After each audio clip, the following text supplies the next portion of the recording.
the bat. Hustle by Russell. Here goes Meredith. NBA TV presenta la NBA de los 80. Una mirada diferente para una época que siempre se recordará. Could you get away with that now? No. Afro, sideburns, yellow pants, Pero lo que nadie puede negar es que el baloncesto era especial. And you don't call them, you say, your mama. Las jugadas más genuinas. Los movimientos más modernos.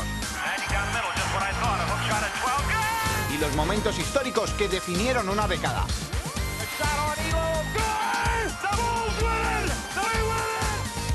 Todo eso aquí, en una mirada a los 80. It's totally boss.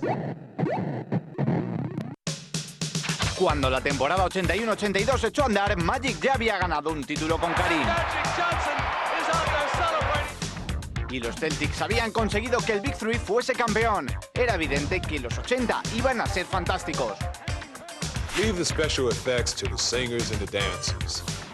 Hombres muy altos en pantalones muy cortos que iban a elevar el nivel de este deporte. These right here look like the shorts that my wife might wear to bed. Y en Hollywood el baloncesto iba a cambiar con el lanzamiento de una superproducción. Showtime? La da da da da da. What do you mean? Showtime was coming down on a fast break. Looking left. Throwing right.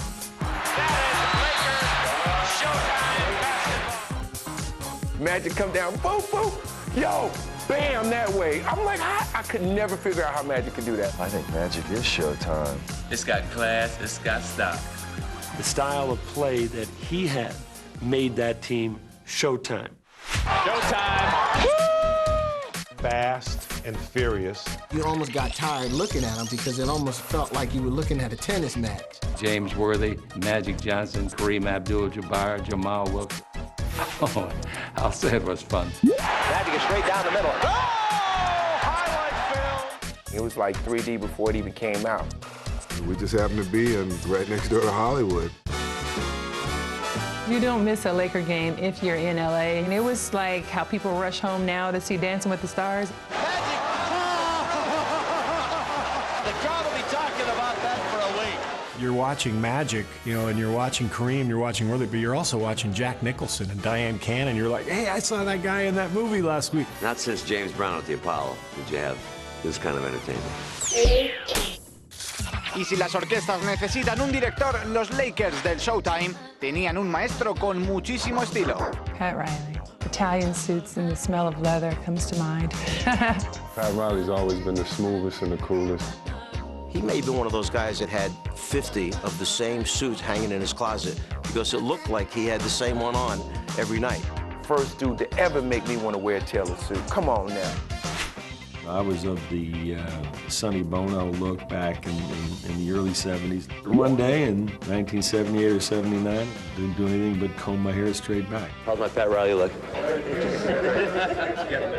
I wish I had slick hair, too. That's what I wanted to do. I wanted to comb it back. It wouldn't lift. Ah! Ah! Come on, PR in the building. Pat Riley was the coach that I dressed well, and I'm a basketball genius. Good. He's all about basketball, he's all about winning, and he's all about doing it in the right way. That's what it's about. El flujo de llegada de jóvenes estrellas a la liga continuó con el aterrizaje de Mark Aguirre, Rolando Blackman y Tom Chambers. Wow, that's right. Mark Aguirre. Ro Blackman, one of the best shooters ever played in the game. Tom Chambers made me want to be a big guy that could go to the hoop. Y en la ciudad del motor, los Pistons encontraron a su propio conductor. Isaiah Thomas of the University of Indiana. Looked like he was like 14 when he was drafted. Like, I mean, he looked soft. He tried to give off like he was such a good guy. He had that nice little smile. But you talk about a stone-cold killer.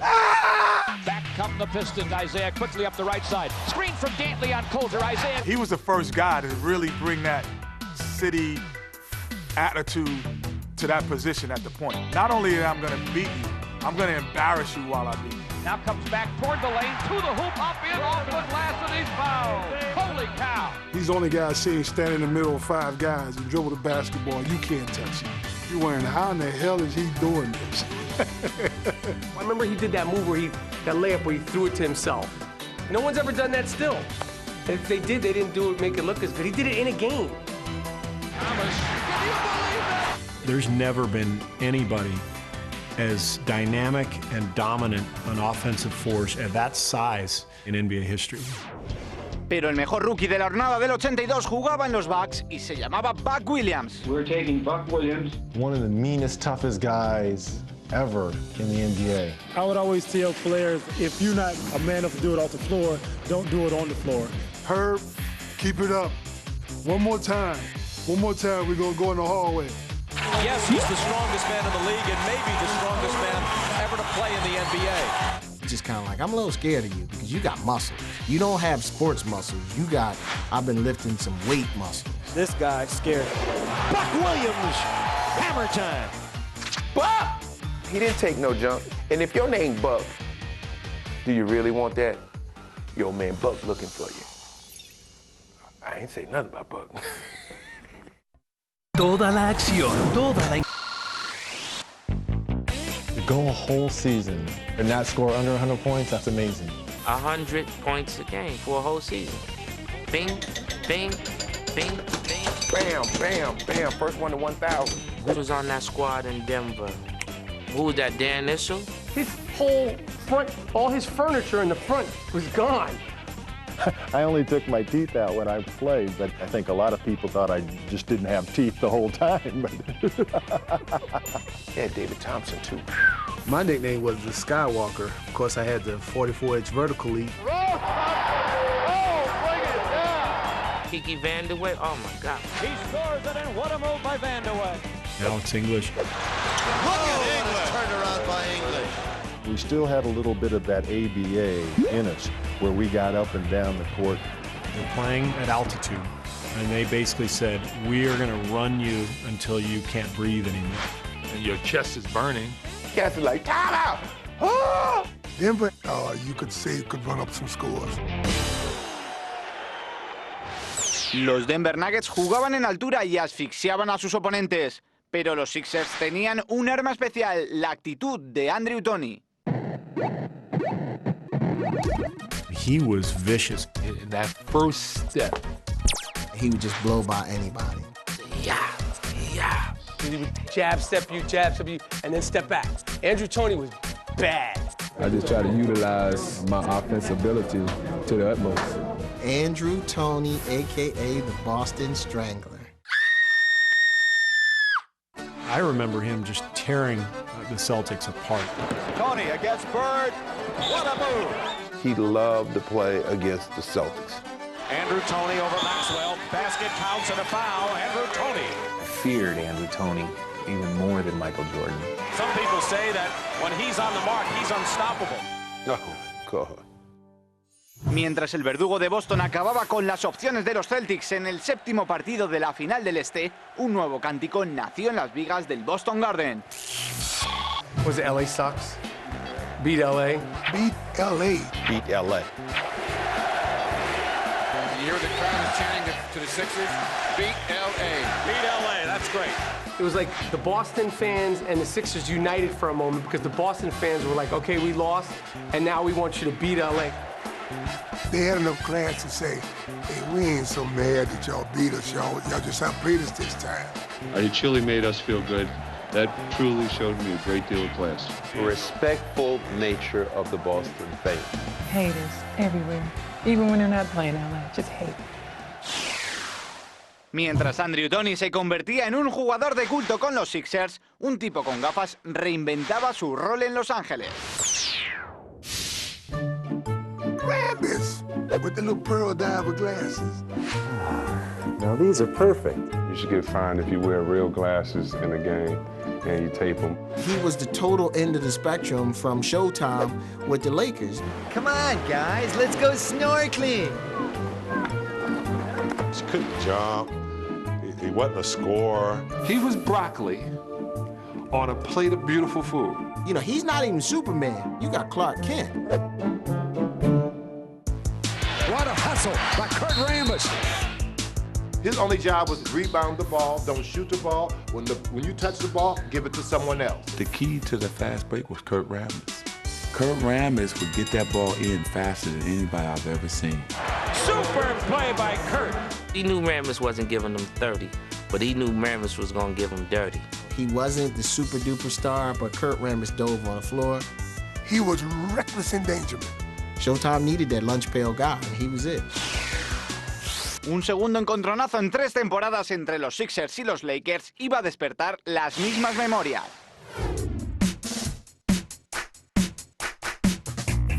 From the Spectrum in Philadelphia, this is it, the battle for the supremacy of basketball, the championship of the world. There's no greater way to give a face for sports unless you have a rivalry. He was a beast from the East, and he was the best from the West.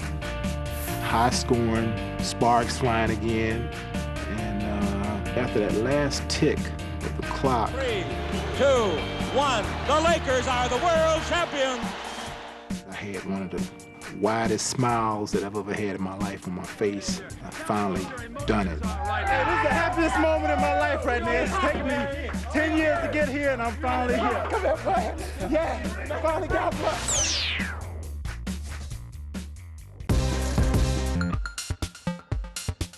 The first story I have to tell you is a story that I can't believe people didn't know. How I got the name Chocolate Thunder. There was a guy, a very famous musician, that used to come to the games in Los Angeles and other places. He would pop up at games. He had a guy with him. The guy would be sitting beside him, telling him what's going on. Hey, the big chocolate guy just put down a thunder dunk, or Doc just put down a monster dunk. So they came to the locker room. They said, hey, this guy want to come in to talk to you. I said, what guy? He's a musician, hold on. Stevie Wonder walks in.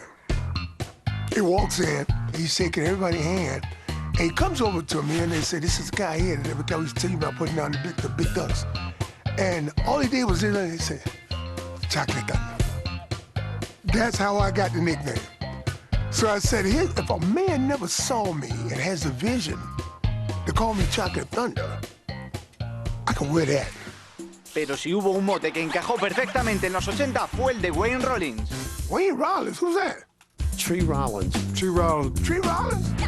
Out of the way by the 3. There were so many things he could do. Block shots, rebound. And again, Rollins blocked. Tough competitor. You got in his way. If there was a spare part, he might inhale it. Just ask Eddie Age.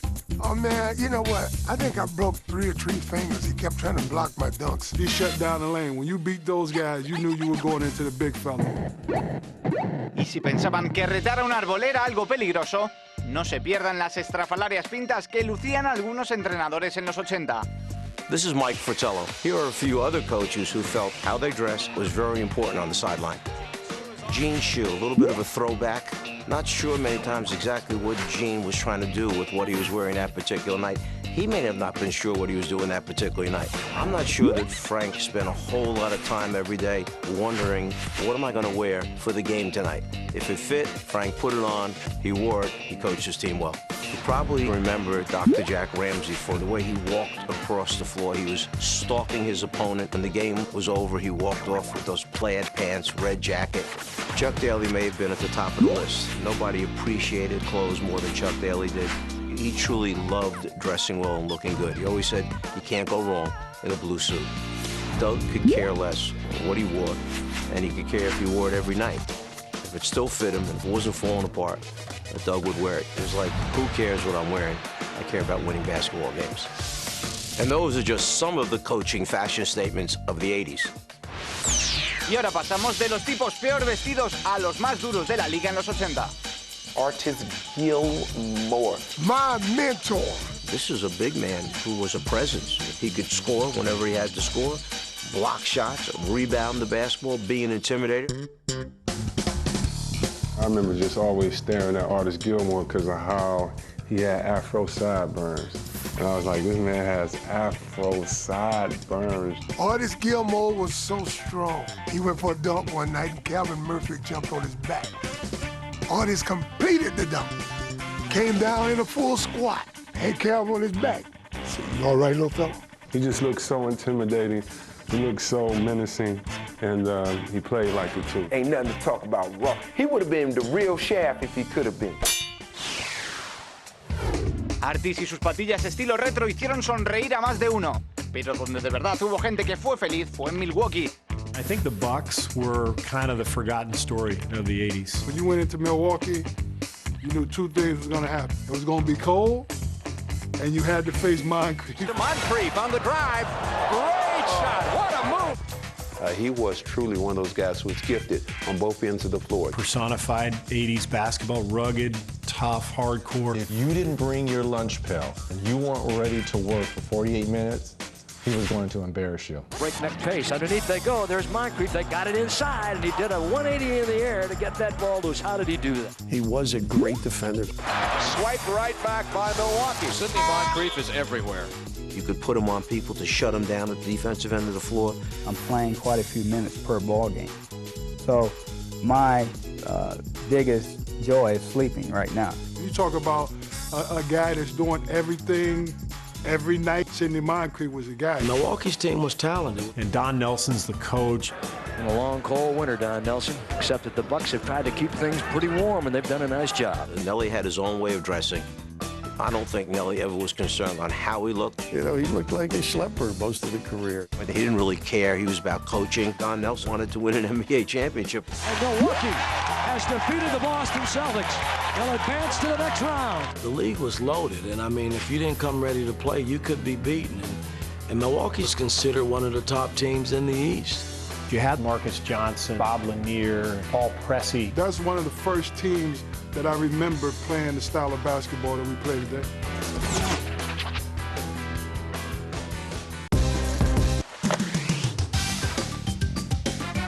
The Laker girls were incredible. They defined what Showtime was. I remember going around the league. It was, you LA people with those Laker girls. I thought it gave it a better feeling overall.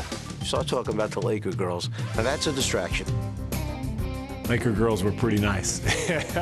They could dance. They were good. You know, girls wasn't that fine everywhere. You wasn't getting that in Minnesota. When you're a high school senior and you go to a Laker game and you see the Laker girls, you just kind of shake your head. They were incredible. They were pretty. They were hot. People wanted to be like them. Man, it was off the chain. Reggie Theus, 1, 2, 3. Las cheerleaders de los Lakers deslumbraban con sus coreografías, algo parecido a lo que sucedía con Reggie Theus. Reggie Theus looked like he could have been an actor on Miami Vice. I've been doing some acting classes and things of that nature. Whatever works for you, baby. He had a jumper, though, I tell you that. Cue the Theus, and Reggie connects. Reggie was all GQ. Pretty boy with the eyes and all that. And the ladies love Reggie. Number 24, Reggie Theus. I don't think he had a jerk curl. I think he just had that nice, he had what you call good hair. Now, see, Reggie, that's natural curl. Reggie still has those curls. They're just a little gray now. Hay una palabra con 10 letras que define a la perfección lo que fueron los años 80 en la NBA. It's fantastic. Hi, the NBA is fantastic. Yeah, I remember that. Oh, my God. The NBA, it's fantastic. If you happen to be recording the game and you happen to get one of those commercials, it was a big deal. Fans could relate to it. Players could kind of relate to it. Oh, yeah, man. It's fantastic. NBA is fantastic. Are you kidding me? Fantastic. Those are the days, the 80s. Can we bring those back? Bobby Jones fue el elegido cuando en 1983 se designó por primera vez al mejor sexto hombre de la temporada. What a block by Bobby Jones. Bobby Jones with another one of his stupendous defensive efforts. One of the best defenders to play the game. Bobby Jones, baby. Solo ride for Bobby Jones. He would just fly out of nowhere and just block your shot off the bat. He was phenomenal coming off the bench. That is Bobby Jones, isn't it? He looked like Mr. Bean. He was Dennis Rodman before Dennis Rodman came. He was the best six-man ever. 4 on 2. Bobby Jones, look at him fly. Holy mackerel. He would turn around and run up the court, and he would go. That was his thing. Bobby Jones be like, good pass. Los Sixers tenían un equipazo al que se sumó Moses Malone. Oh, man, I love Moses. Moses is singularly the greatest influence in my NBA career. That was it. You know, we got to the doorstep and couldn't get in. We got Moses. Malone with the offensive rebound. Is Malone strong or what? The more they push me, it feels like the stronger I get. And I get more aggressive, then I know what I got to do. I always loved him because it was mumbles. He was the only player who would get 30 rebounds and 30 points, and they couldn't interview him. They just, he was how you feel? Yeah. When he'd start talking to you, you go, huh? He loved to scrum. So when you started scrumming with Moses, like, he would win that, because he'd be like grabbing your arms and you couldn't move and stuff. I just thought he overpowered it. Maybe that's not a good word. Maybe I should have said punishing. I don't know. The hell's the difference? I think the Lord gave me this talent to be the best. That's why I think I would name Moses. Moses Malone. That's not even a nickname. That's his real name. Imagine you're 6'10", your name is Moses, and you can't play ball. That's a lot to live with. What was it? And wait, Little Mo. Who else was it? The Doctor, Kevin Maloney. What was that? Little Mo, Big Mo, the Doctor, Andrew Toney, and Ivoroni. No baloney. Sixes all the way. I remember that. They said Moses took us to the promised land. Like, you couldn't beat them. Con Moses Malone en la pintura, los Sixers por fin consiguieron alcanzar su gran objetivo. 4-4-4. I said 4-4-4. So it's 4-4 and 5, or something to that point. 4-4-4. Yeah. With the talent that we had, I think we had the opportunity to do it. One break for Philly. Here's the Doctor. It was so great because I loved Moses and Doc needed help, and they just swept through. There it goes. Cheeks on his way to the World Championship. To Moses, slam dunk. Congratulate the world champion, Philadelphia 76ers. 4-4-4 became, 4-5-4, and history was made. How's it feel to get it in 4 straight, though? Oh, man. That's the best. Come on!